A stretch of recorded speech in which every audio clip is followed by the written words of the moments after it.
नमस्कार, स्वागत है आप सभी का। देश दुनिया की तमाम बड़ी और छोटी खबरों को लेकर हाजिर हूं मैं कृतिका, और अगले आधा घंटे में हम जानेंगे तमाम खबरों को और उन पर विस्तार से बात करेंगे। लेकिन सबसे पहले बुलेटिन की शुरुआत करेंगे सुबह की सुर्खियों के साथ। प्रधानमंत्री नरेंद्र मोदी आज से 3 दिन रूस और ऑस्ट्रिया दौरे पर। पहले चरण में मॉस्को में भारत रूस वार्षिक द्विपक्षीय शिखर सम्मेलन में होंगे शामिल। राष्ट्रपति पुतिन के साथ होगी महत्वपूर्ण बातचीत।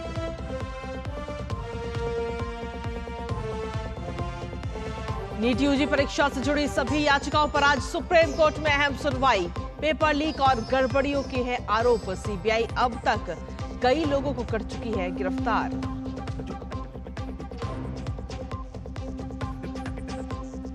झारखंड विधानसभा का विशेष सत्र आज। मुख्यमंत्री हेमंत सोरेन पेश करेंगे विश्वास प्रस्ताव। कैबिनेट का भी होगा विस्तार।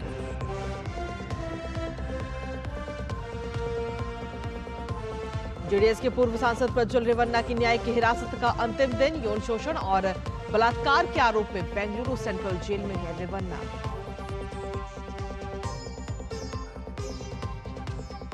असम में बाढ़ की स्थिति चिंताजनक। 28 प्रभावित जिलों में लगभग 23 लाख लोग प्रभावित। मुख्यमंत्री लगातार प्रभावित इलाकों के दौरे पर। अंतर्राष्ट्रीय खबरों में फ्रांस में राष्ट्रपति मैक्रों को बड़ा झटका। चुनाव के बाद मतगणना में वामपंथी गठबंधन को बढ़त। शाम तक तस्वीर हो जाएगी साफ। और खेल की खबरों में भारत ने दूसरे T20 में जिम्बाब्वे को 100 रन से दी करारी शिकस्त। फिलहाल 1-1 की बराबरी पर सीरीज। अभिषेक शर्मा ने जड़ा शतक तो वहीं ऋतुराज गायकवाड़ ने खेली 77 रन की शानदार पारी। तो ये थी सुबह की मुख्य सुर्खियां, और सुर्खियों के बाद अब खबरों में विस्तार से बात करेंगे। जहां प्रधानमंत्री नरेंद्र मोदी आज रूस और ऑस्ट्रिया की यात्रा पर रवाना होंगे। रूसी राष्ट्रपति व्लादिमीर पुतिन के आमंत्रण पर पीएम मोदी मॉस्को जा रहे हैं। इस दौरान पीएम मोदी 22वें भारत रूस वार्षिक शिखर सम्मेलन में हिस्सा लेंगे। कोरोना के कारण यह शिखर सम्मेलन 3 साल बाद हो रहा है। पीएम मोदी की रूसी राष्ट्रपति पुतिन के साथ मीटिंग में कई समझौतों पर मोहर लगने की भी संभावना है, और साथ ही आपसी संबंधों के तमाम मुद्दों पर फोकस किया जाएगा। प्रधानमंत्री भारतीय समुदाय से भी बातचीत करेंगे। प्रधानमंत्री के इस दौरे को लेकर जबरदस्त उत्साह वहां पर देखने को भी मिल रहा है। वहीं इस यात्रा के दूसरे चरण में प्रधानमंत्री मोदी ऑस्ट्रिया के दौरे पर रहेंगे।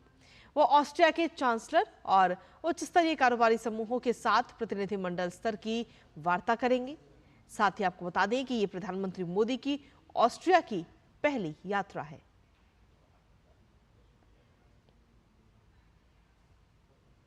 आषाढ़ मास के शुक्ल पक्ष की द्वितीय तिथि के शुभ अवसर पर बीते कल पुरी में भगवान जगन्नाथ की रथ यात्रा शुरू हो चुकी है। भगवान जगन्नाथ और बलभद्र अपनी बहन सुभद्रा संग रथ पर सवार होकर नगर भ्रमण के लिए निकले हैं। भक्तजनों ने हर्षोल्लास के साथ उनका स्वागत और दर्शन पूजन किया। उसके बाद अब आज सुबह 9 बजे के बाद रथ फिर से खींचे जाएंगे और रथों पर ही पूजा होगी। आपको बता दें कि इस साल 53 साल बाद पुरी की रथ यात्रा 2 दिन की है। इसमें पहले 1971 में भी रथ यात्रा 2 दिन चली थी। और जैसा कि हमने आपको बताया कि प्रधानमंत्री नरेंद्र मोदी आज से रूस और ऑस्ट्रिया की यात्रा पर रवाना होंगे। पीएम मोदी की मॉस्को यात्रा दोनों ही देशों से आपसी संबंधों के लिहाज से काफी महत्वपूर्ण मानी जा रही है। और प्रधानमंत्री मोदी के रूस पहुंचने से पहले वहां रह रहे भारतवंशियों में भी काफी खुशी का जो उत्साह है उनके अंदर, वो देखने को मिल रहा है। तो वहीं व्यापारिक जगत से जुड़े लोगों को भी पीएम मोदी की इस यात्रा से काफी उम्मीदें हैं।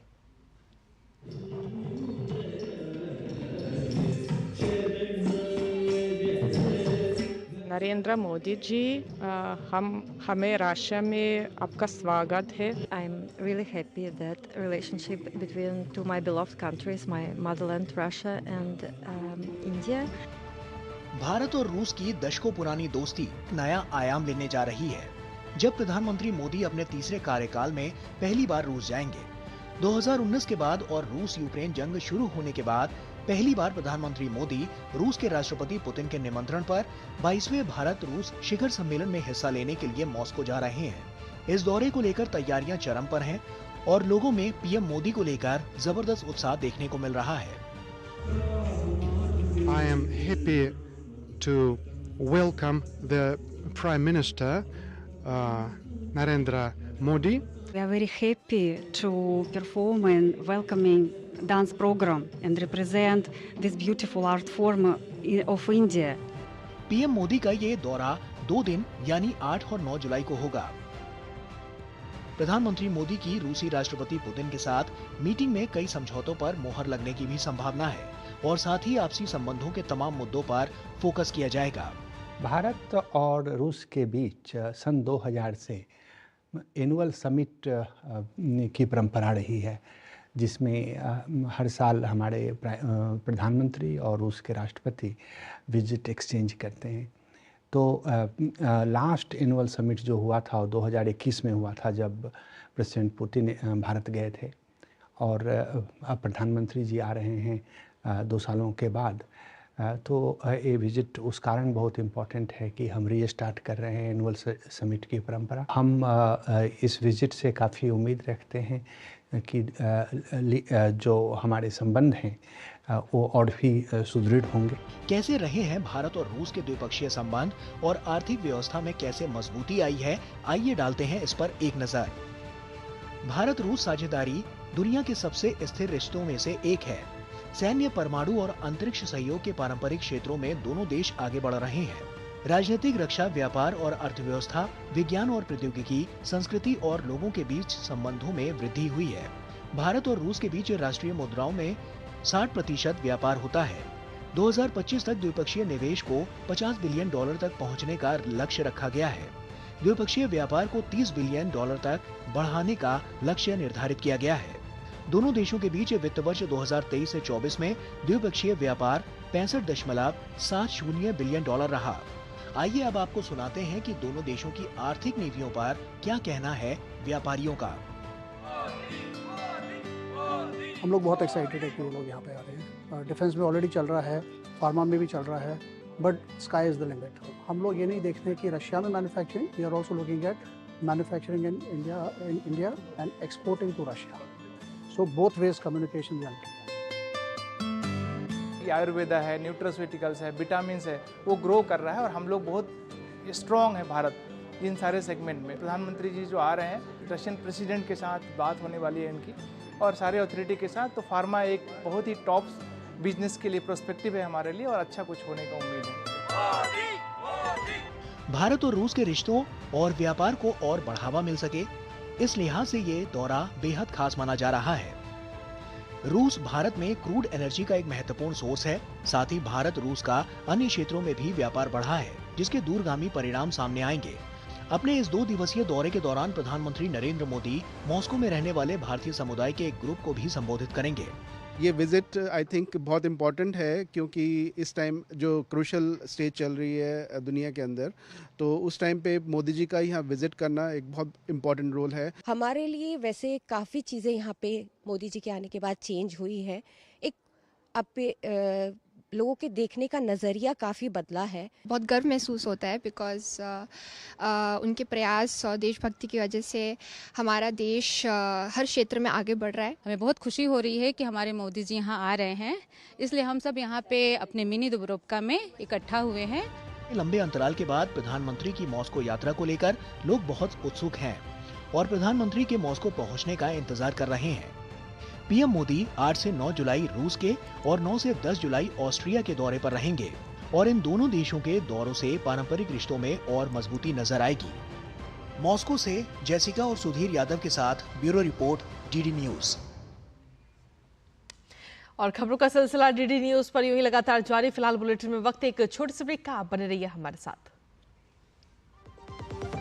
अब आया असली स्वाद। अब आया स्वाद। जब स्वाद के पड़े हो लाले तो MDH का चंकी चाट मसाला डालें। MDH का चंकी चाट मसाला। MDH स्वाद से सबको दीवाना कर दे, दीवाना कर दे। पता का चाय, गजब का स्वाद। मैं क्या जी, सब जानते हैं, जहाँ दिखे मारियो, अपना समझ के खा लियो।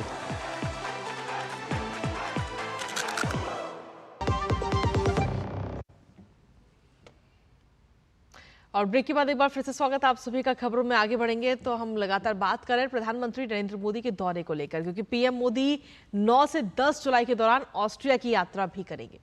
भारतीय समुदाय प्रधानमंत्री मोदी की यात्रा पर काफी उत्साहित है। हमारे संवाददाता गौतम रॉय ने ऑस्ट्रिया में भारतीय मूल के परिवार से खास बातचीत की है और क्या कुछ कहना है भारतीय मूल परिवार का, आपको सुनाते हैं। 41 साल के अंतराल के बाद कोई भारतीय प्रधानमंत्री ऑस्ट्रिया आ रहे हैं। प्रधानमंत्री नरेंद्र मोदी भारतीय समुदाय से ऑस्ट्रिया में वियना में 10 जुलाई को मुखातिब होंगे।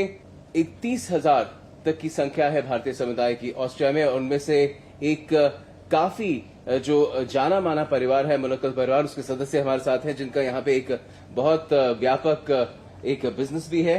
हमारे साथ जेम्स मकील हैं और इनके फादर इन लॉ हमारे साथ, ससुर हैं, वो हैं जिन्होंने ये बिजनेस सेटअप किया, जोसेफ मुलक्कल। सबसे पहले आप हमें बताइए कि किस तरह की आपकी अपेक्षाएं हैं, उम्मीदें हैं, प्रधानमंत्री 41 साल के बाद भारत के यहाँ पर आ रहे हैं।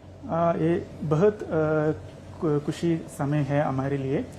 जैसा हमारे प्रधानमंत्री ऑस्ट्रिया में आ रहे, हमारे देखने के लिए आ रहे, हमारे लिए बहुत खुश है और हम पूरा हमारे इंडियन कम्युनिटी वेट कर रहे हैं उसके मीट करने के लिए।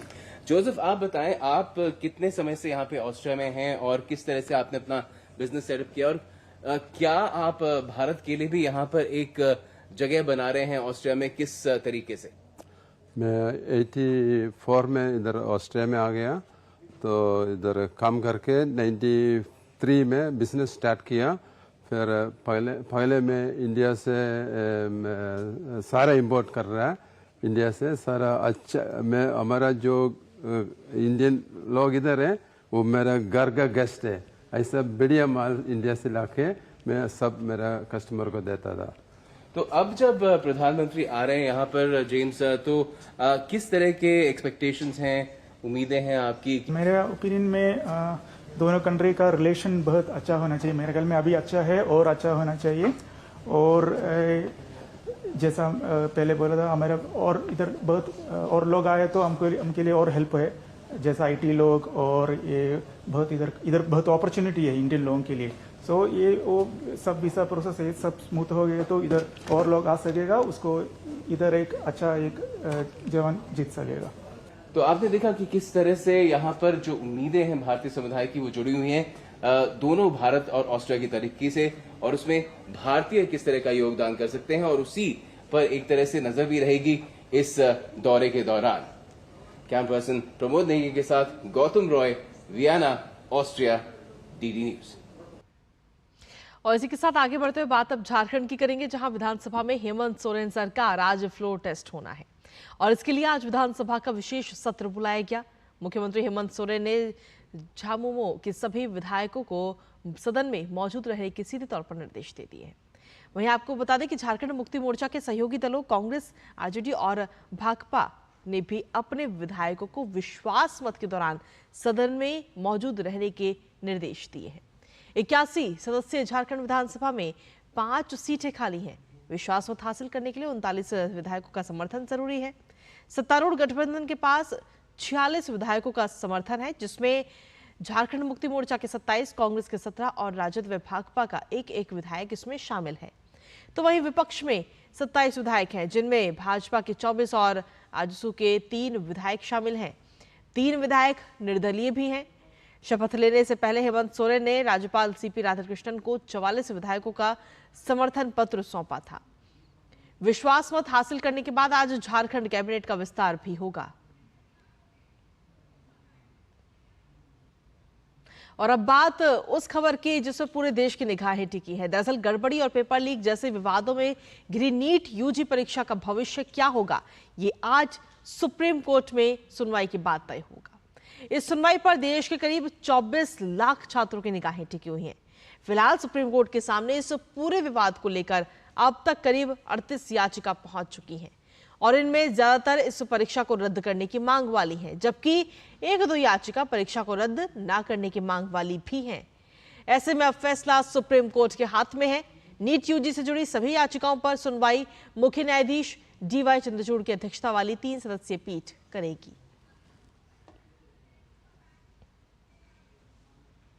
जेडीएस के पूर्व सांसद और यौन शोषण और बलात्कार के आरोपी प्रज्वल रेवन्ना की न्यायिक हिरासत का आज आखिरी दिन है। बेंगलुरु के सेंट्रल जेल में बंद प्रज्वल के खिलाफ अब तक 4 मामले दर्ज किए जा चुके हैं, जिनमें बार-बार बलात्कार और यौन उत्पीड़न के मामले भी शामिल हैं। जांचकर्ता पूर्व सांसद द्वारा पीड़ितों की वीडियोग्राफी करने के आरोपों की भी जांच कर रहे हैं। प्रज्वल को 31 मई की सुबह जर्मनी के म्यूनिख से बेंगलुरु एयरपोर्ट पर उतरते ही गिरफ्तार कर लिया गया था। तमाम नोटिसों का जवाब नहीं देने के बाद इंटरपोल ने उनके खिलाफ ब्लू कॉर्नर नोटिस जारी किया था। अब तक एसआईटी ने 4 बार प्रज्वल की हिरासत हासिल की है। 24 जून को मजिस्ट्रेट ने प्रज्वल की न्यायिक हिरासत 8 जुलाई तक बढ़ा दी थी।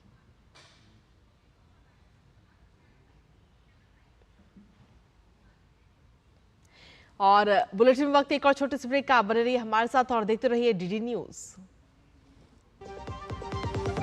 आपके घर के खाने में रेस्टोरेंट जैसा स्वाद ले आए MDH का शाही पनीर मसाला। पनीर को क्या मस्त बना डाला।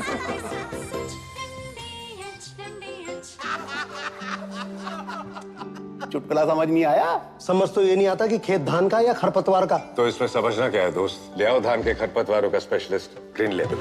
IIL के ट्रैक्टर ब्रांड का ग्रीन लेबल, धान के खरपतवारों का स्पेशलिस्ट।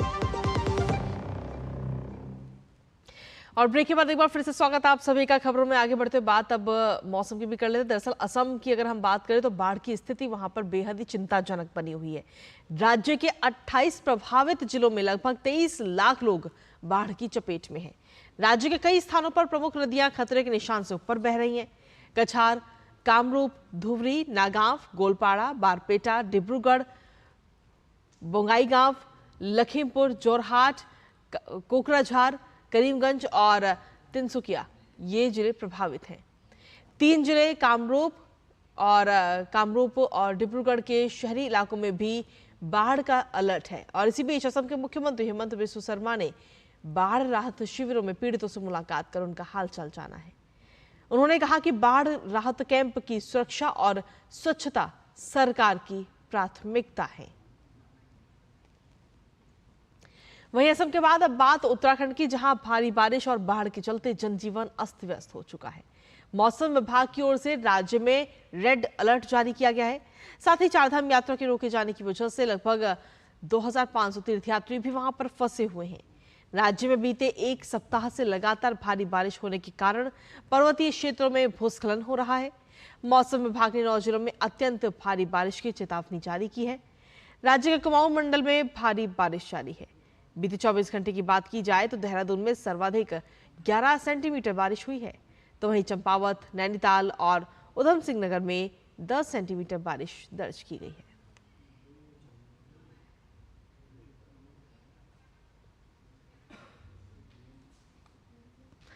और वहीं महाराष्ट्र की अगर हम बात करें तो कई हिस्सों में बीते 1 हफ्ते से बारिश का दौर लगातार जारी है। मुंबई की अगर हम बात करें तो मुंबई में भी बारिश के चलते शहर के कई हिस्सों में जलभराव हो गया। मौसम विभाग के मुताबिक आज और आने वाले कुछ दिनों तक राज्य में भारी बारिश की भी संभावना है।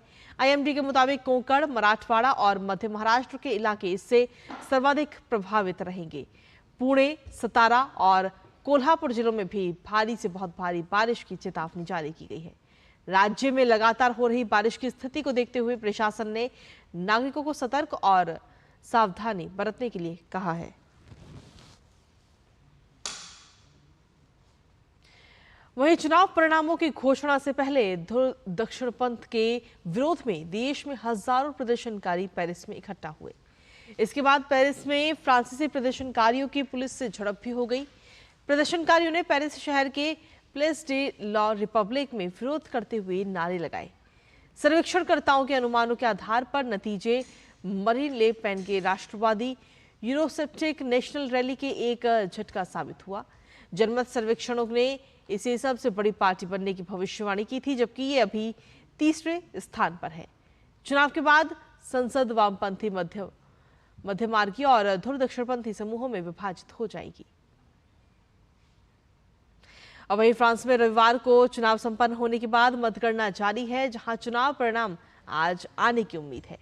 रुझानों में एकजुट हुए वामपंथी गठबंधन को बढ़त मिलती दिख रही है, तो वहीं राष्ट्रपति इमैनुअल मैक्रों का गठबंधन और दक्षिणपंथी गठबंधन पिछड़ता हुआ दिखाई दे रहा है। विशेषज्ञों के मुताबिक देश में त्रिशंकु सरकार बनती हुई नजर आ रही है। साथ ही आपको बता दें कि फ्रांस की संसद का कार्यकाल 2027 में खत्म होना था, लेकिन यूरोपीय संघ में 9 जून को अपनी पार्टी रेनेसां की बड़ी हार के बाद राष्ट्रपति मैक्रों ने समय पूर्व संसद भंग कर बड़ा जोखिम लिया। दरअसल मैक्रों सरकार गठबंधन के सहारे चल रही थी। उनके गठबंधन के पास सिर्फ 250 सीटें थीं और हर बार कानून पारित करने के लिए उन्हें अन्य दलों से समर्थन जुटाना पड़ता था। और आगे बढ़ते हुए बात खेलों की भी कर लेते हैं, जहां भारत ने 5 मैचों की सीरीज की दूसरे मैच में जिम्बाब्वे को 100 रन से हरा दिया। भारत द्वारा मिले 234 रन के लक्ष्य का पीछा करने उतरी जिम्बाब्वे की टीम नियमित अंतराल पर विकेट गंवाती गई और पूरी टीम 18.4 ओवर में 134 रन बनाकर ऑल आउट हो गई और मुकाबला गंवा दिया। इससे पहले टॉस जीतकर पहले बल्लेबाजी करने उतरी भारतीय टीम ने अभिषेक शर्मा की शतक और ऋतुराज गायकवाड़ के अर्धशतक की बदौलत 20 ओवर में 2 विकेट पर 234 रन बनाए। भारत के लिए अभिषेक ने 47 गेंदों में 100 रनों की विस्फोटक पारी खेली, तो वहीं ऋतुराज गायकवाड़ ने 47 गेंदों पर नाबाद 77 रन और रिंकू सिंह ने 48 रन की शानदार पारी खेली। इस जीत के साथ ही भारत ने सीरीज में 1-1 की बराबरी भी कर ली है। अब सीरीज का तीसरा मैच बुधवार को खेला जाएगा। और वहीं भारत के steeple chase athlete Avinash Sambale ने अपने नाम एक नया रिकॉर्ड दर्ज कर लिया है। सांबले ने डायमंड लीग में 8 मिनट और 9.91 सेकंड का समय लेकर अपने पिछले रिकॉर्ड को तोड़ा है। अविनाश सांबले का पिछला राष्ट्रीय रिकॉर्ड 8 मिनट 11.20 सेकंड का था, जिसे उन्होंने 2022 राष्ट्रमंडल खेलों में रजत पदक जीतकर बनाया था। हालांकि डायमंड लीग के स्टीपचेज स्पर्धा में अविनाश पदक से चूक गए, उन्हें 6वें स्थान पर संतोष करना पड़ा। और इसी के साथ फिलहाल मेरे साथ इस बुलेटिन में इतना ही। ब्रेक के उस पर देखिए हमारा मॉर्निंग प्राइम टाइम नया सवेरा मेरे और सहयोगी भावना के साथ। नमस्कार।